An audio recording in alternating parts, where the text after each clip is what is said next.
Crees conocer una historia, pero solo sabes cómo termina. Para llegar al núcleo de la historia, tienes que volver al principio.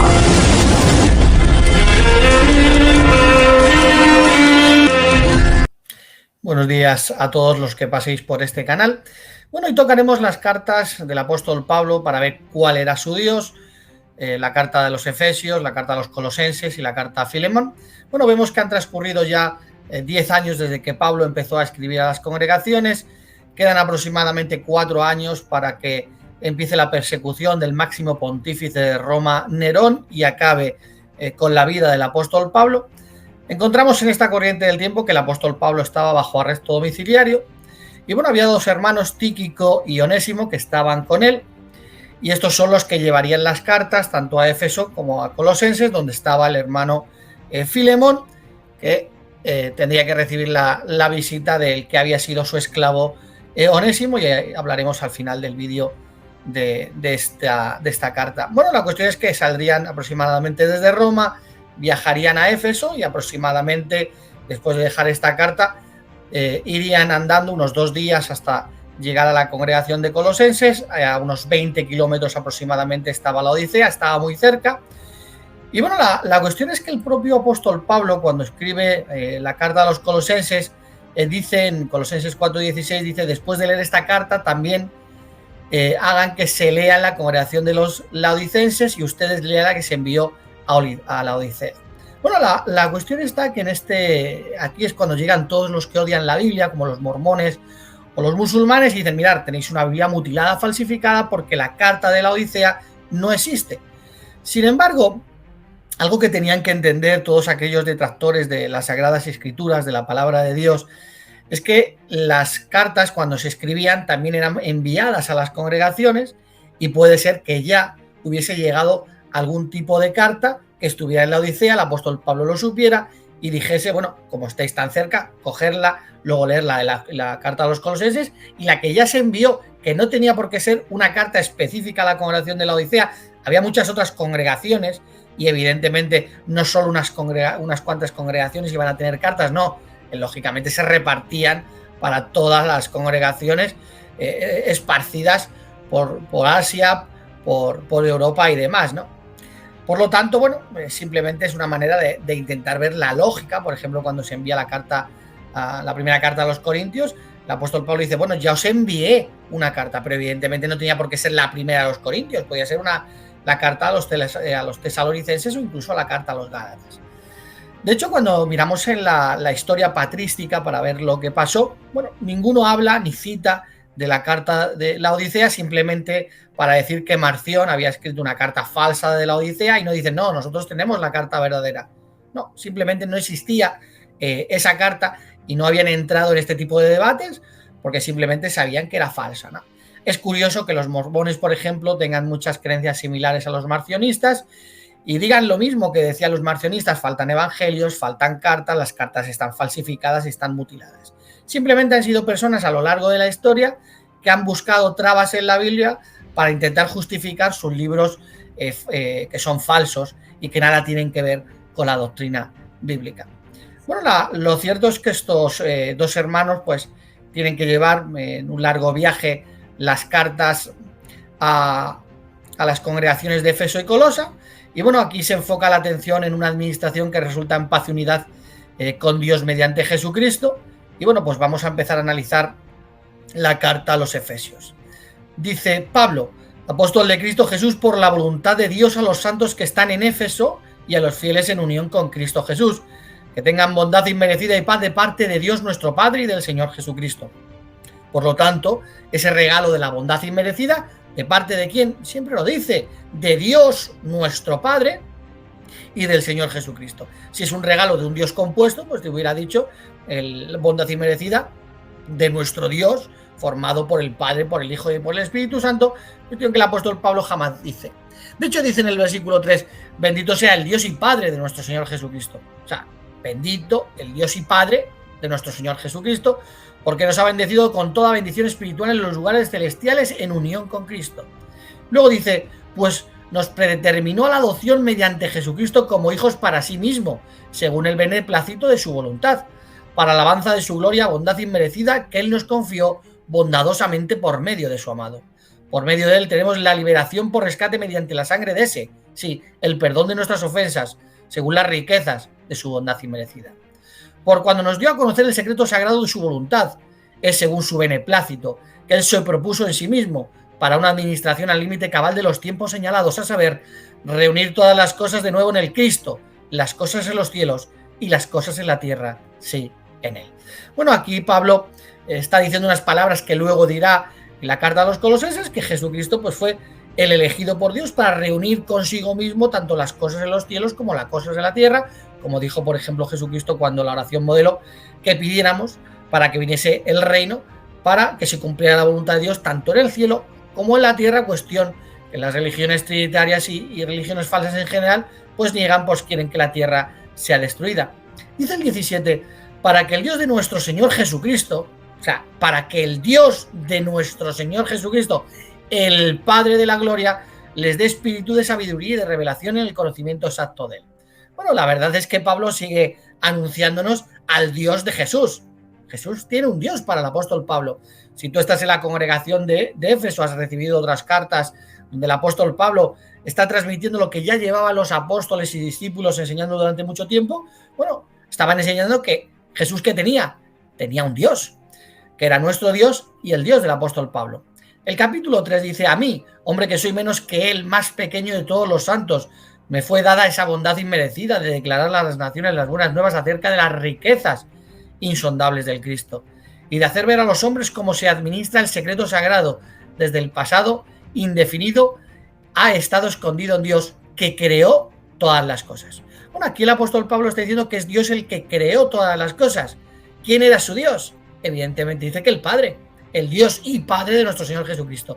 Tú estás sentado en la congregación de los Efesios y dice que Dios creó, ¿y en quién piensas? ¿En Jesús? Lógicamente no, porque acaba de decir el Dios y Padre de nuestro Señor Jesucristo y dice que ese es el creador. De hecho, en Isaías 40:28 que dice, ¿nos ha llegado a saber o no has oído? Jehová, el creador de las extremidades de la tierra, es un Dios hasta tiempo indefinido. Él no se cansa ni se fatiga, no se puede escudriñar con su entendimiento.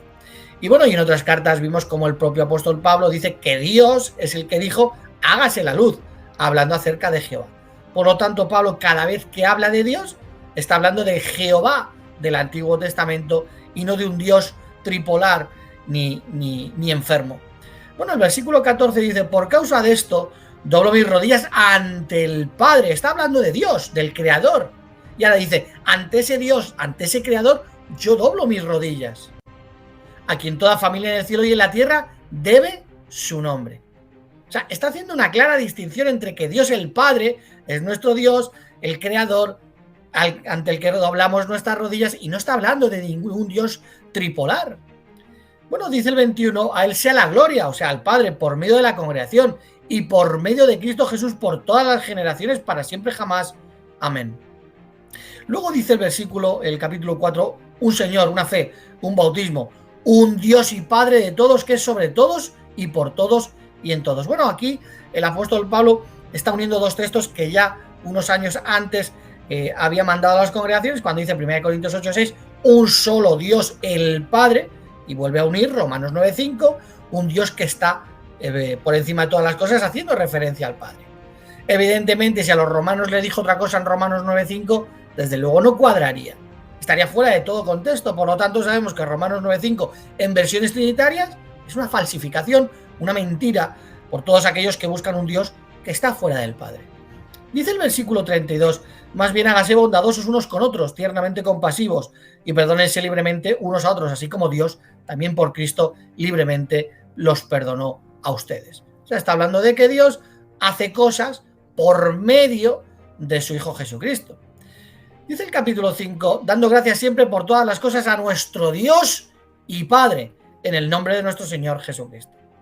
Bueno, está diciendo lo mismo que dicen todas las cartas. El Dios y Padre de nuestro Señor Jesucristo, nuestro Dios el Padre y mi Dios el Padre. Desde luego, yo creo que no hay ningún tipo de confusión al respecto. Y el capítulo 6, que los hermanos tengan paz y amor con fe procedentes de Dios el Padre y del Señor Jesucristo. Bueno, vemos claramente que el apóstol Pablo sigue siendo contundente y sigue mostrándonos a ese Dios, al único Dios, el Padre, cuestión que las iglesias trinitarias o unicitarias no tienen.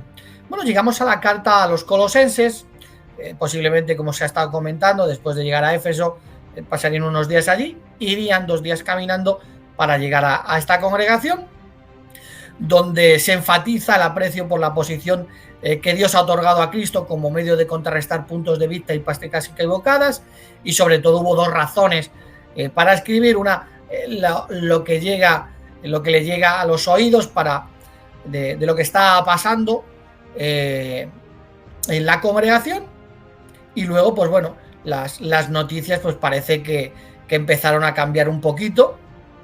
Era crítica la situación, pero había cosas que llamaban a la esperanza, ¿no? Y sobre todo, bueno, pues Onésimo tenía que volver con Filemón. Ahora hablaremos un poquito acerca de esto. Bueno, desde que Pablo empezó a escribir sus cartas, como hemos hablado, ya habían pasado 10 años, donde había mostrado al Padre como el único Dios verdadero, nuestro Dios, su Dios y el Dios de Jesucristo. Por lo tanto, no puede cambiar tanto la película en Colosenses, y ahora iremos analizando por qué lo digo. Bueno, cuando llegamos a Colosenses, el apóstol Pablo empieza escribiendo de manera similar a todas sus cartas y dice: Pablo, apóstol de Cristo Jesús, por la voluntad de Dios. ¿Quién es Dios? Sigue diciendo que es el Padre.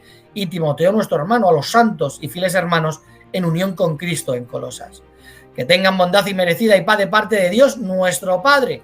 El regalo de la bondad inmerecida de parte de Dios y de parte de Jesucristo. En este caso solo dice de parte de Dios, nuestro Padre, aunque también hace referencia en otros versículos que esa bondad inmerecida también nos la da de parte de Jesucristo. Y luego dice en el 3: damos gracias a Dios el Padre de nuestro Señor Jesucristo siempre que oramos por ustedes.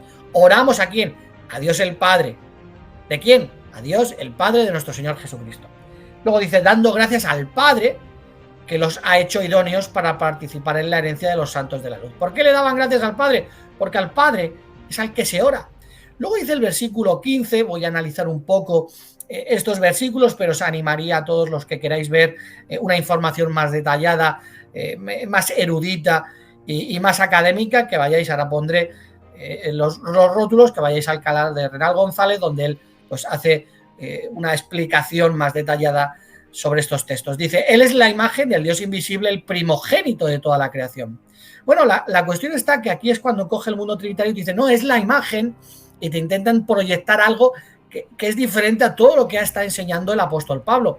De hecho, cuando vamos a 2 de Corintios 3:18, una carta que ya se había enviado, entendemos que quiso decir Pablo con la imagen.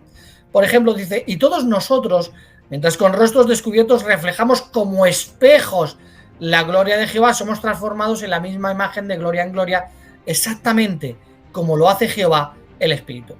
Por consiguiente, los cristianos entendieron que Dios creaba en ellos una nueva personalidad que es un reflejo o imagen de sus propias cualidades divinas. De hecho, los antiguos espejos de mano de metal, como el bronce, el cobre, se pulían muy bien para que la superficie produjera buen reflejo. Como espejos, los cristianos pues reflejaban la gloria de Dios que brilla a ellos desde Jesucristo y que progresivamente los transforma según la imagen comunicada por el Hijo, quien refleja la gloria de Jehová. Por eso Jesucristo es la imagen de Dios, porque refleja la gloria de Dios. No está diciendo algo totalmente diferente. De hecho, si nos pusiésemos así, pues entenderíamos que, desde luego, una imagen evidentemente no es el prototipo, no es la misma persona que se está mirando a un espejo. Simplemente pues es intentar agarrarse a algo, ¿no? Sería ilógico. Y ahora dice que es el primogénito, y aquí viene la palabra griega prototokos, de toda la creación. ¿Quiere decir esto que es el primer creado, como nos imputan a veces? No, el primer nacido, eso es lo que enseñamos los testigos de Jehová. Bueno, la cuestión es que Pablo usa una metáfora, dice que Jesús es el primer nacido de la creación. Sin embargo, lo mete en un grupo, lo creado, como meterá en el grupo de los resucitados en los versículos 19 y 20. Por lo tanto, él tiene la preeminencia a este respecto, que es el privilegio, extensión o ventaja de que goza una persona por razón o mérito especial. Al igual que tiene preeminencia por ser de entre todos los humanos muertos el primer resucitado a vida sin fin. Bueno, los trinitarios aquí niegan la frase Él es el principio, el primogénito entre los muertos del versículo 18 y dicen que no quiere decir que Cristo sea el primero en resucitar a la vida inmortal, pues ellos creen que primogénito en este caso tampoco significa primero, pero este argumento se cae simplemente leyendo el contexto de la Biblia. Si acudimos a Hechos 26-23 dice que el Cristo había de sufrir y como el primero en ser resucitado de entre los muertos.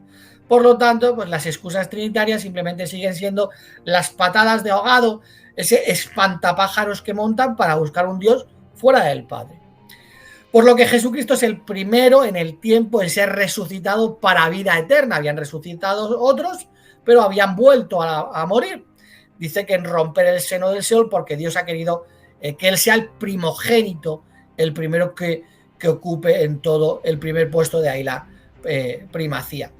De hecho, sigue diciendo el apóstol Pablo,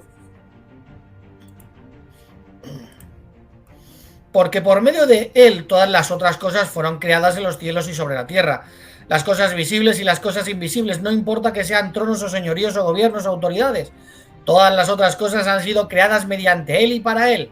También, él es antes de todas las otras cosas y por medio de él se hizo que todas las otras cosas existieran, y él es la cabeza del cuerpo, la congregación. Él es el principio, el primogénito de entre los muertos, para que llegara a ser el que es primero en todas las cosas. Bueno, aquí es cuando llegan los iluminados, los trinitarios, y nos dicen, oye, la palabra otras la habéis puesto vosotros. Entonces, si la quitamos, pues Jesucristo es el creador de todas las cosas.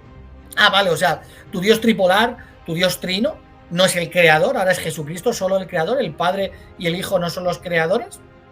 Desde luego, bueno, simplemente analizando cuando dice que él es antes, hombre, sería ilógico que los que creían que Jesucristo era Dios ahora tengan que decir que él es antes de todas las cosas, lógicamente, siendo Dios. Sin embargo, el apóstol Pablo estaba dando a entender el contexto bíblico, que Jesucristo existía antes de la creación, sin embargo, él fue el medio. De hecho, el apóstol Pablo evidentemente hablaba a judíos, a cristianos, a personas que tenían la verdad, no hablaba ni a católicos, ni a trinitarios, ni a personas que creían cosas diferentes a lo que enseñaba la Escritura. Y ya, por ejemplo, cuando dijo todas las cosas le fueron sujetadas, dijo, bueno, con la excepción de aquel que le sujetó todas las cosas. Tenemos que entender que Pablo no estaba hablando a personas limitadas de cerebro. Entonces no iba a estar diciendo siempre que decía una palabra, bueno, con la excepción. De hecho, bueno, por ejemplo, cuando escribió en 2 Timoteo 3:16, toda escritura es inspirada, ahí viene paz, toda, lógicamente, no estaba diciendo que toda la escritura es inspirada por Dios, porque todos los escritos paganos y de personas paganas a lo largo de la historia y de la actualidad, como el libro Mormón o el Corán, evidentemente no han sido inspirados por Dios. Por lo tanto, cuando decía toda escritura, estaba haciendo referencia ¿a qué? Pues a la escritura en el contexto de lo que viene siendo la Biblia, ¿no? Es ilógico que una persona se intentara agarrar para decir que, como dice toda escritura, pues todo lo que se ha escrito a lo largo de la historia de la humanidad, pues ha sido inspirado por Dios, ¿no? Eso es lo que estas personas quieren hacer, por lo tanto la palabra otras entra en el contexto. Porque en 1 Corintios 8:6 dijo, un solo Dios el Padre, de donde procede todo, la preposición ek, de donde sale el poder, de donde procede, y un solo medio, el Señor Jesucristo. Por eso se le aplica al Padre siempre la preposición ek, jamás al Hijo, y la preposición dia más genitivo como medio que Dios usa como ese agente principal para la creación, entre otras cosas. Bueno, dice el versículo 19, porque Dios tuvo bien el que toda la plenitud morara en él, y mediante él reconciliar de nuevo consigo mismo. Bueno, aquí Pablo dice que en Jesús está toda la cualidad divina por voluntad de Dios, para cumplir con un propósito, de volver todo a su lugar, tanto las cosas en los cielos como en la tierra. Por lo tanto, esa plenitud fue con un propósito, cumplir con la voluntad de Dios. Sobre todo porque ahora vamos a analizar el capítulo 9 el versículo 9 del capítulo 2.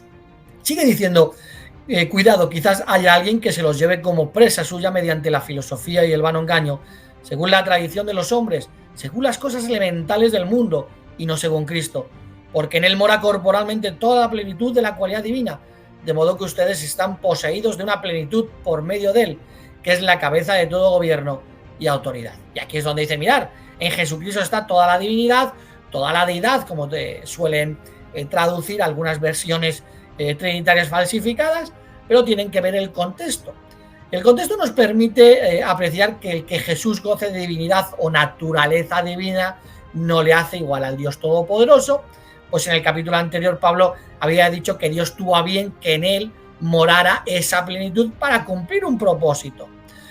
El contexto inmediato del versículo 8 se nos dice que no vayan a dejarse extraviar por los que abogan por filosofías y tradiciones humanas, y se les dice en cuanto a Cristo que ocultados en él están todos los tesoros de la sabiduría y del conocimiento, y se les insta a andar en él y a estar arraigados y siendo edificados en él y siendo establecidos en la fe. También hay un vídeo que puse sobre este tema, un poquito más, analizando un poco más este versículo, también lo pondré.